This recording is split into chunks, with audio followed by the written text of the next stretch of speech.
शांति। आज 7 अप्रैल 2022 है। आज के स्लोगन में ये बताया गया है कि हमें महान कर्तव्य कैसे करना है और महिमा योग्य कैसे बनना है। तो सुनते हैं आज के स्लोगन से। स्वयं को मेहमान समझकर हर कर्म करो तो महान और महिमा योग्य बन जाएंगे। जब हम अपने आप को मेहमान समझने लगते हैं तो ऑटोमेटिकली महान कार्य करने लग जाते हैं।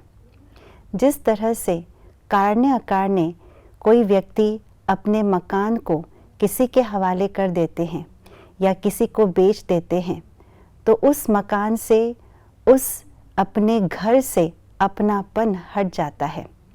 और यदि उसी स्थान पर उसको रहना भी पड़े तो अपनापन हट जाने के कारण से वो अपने आप को उस मकान में, उस घर में मेहमान समझ करके रहने लगते हैं, अर्थात अपना ममत्व टूट जाता है। इसी प्रकार से यह शरीर रूपी घर भी अब मेरा नहीं है, अर्थात मैंने अपने इस शरीर को बाबा के सेवा में, बाबा के हवाले कर दिए हैं। ये मेरा मरजीवा जन्म है। मरजीवा जन्म अर्थात शरीर को मैंने अर्पण कर दिया है तो शरीर की आयु समाप्त हो गई है। और जो भी ये शरीर चल रहा है ये ईश्वरीय कर्तव्य के लिए है, ईश्वरीय कार्य के लिए जो हमें मिली है। यही शरीर चल रहा है, यही आयु बाबा ने दी है, मरजीवा जन्म है।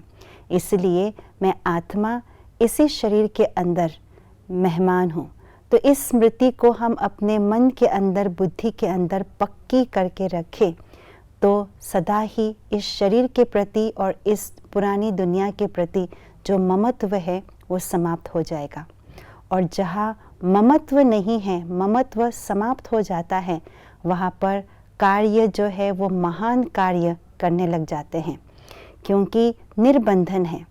जो आत्मा निर्बंधन है, आकर्षण मुक्त है, जो वो ही आत्मा ही महान कर्तव्य कर सकते हैं। लेकिन जो बंधन युक्त हैं वो कभी भी महान कर्तव्य नहीं कर सकते, क्योंकि वो स्वयं ही उस कर्तव्य के अंदर वशीभूत है।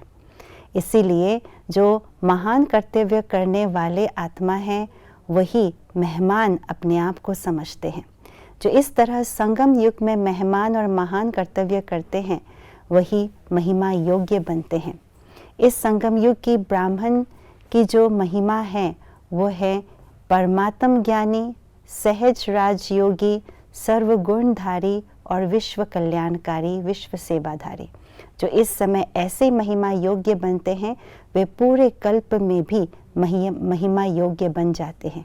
तो आइए आज पूरा दिन इस बात का अभ्यास करें कि मैं आत्मा इस शरीर में एक मेहमान हूँ और महान कर्तव्य करे, महिमा योग्य बने। ओम शांति।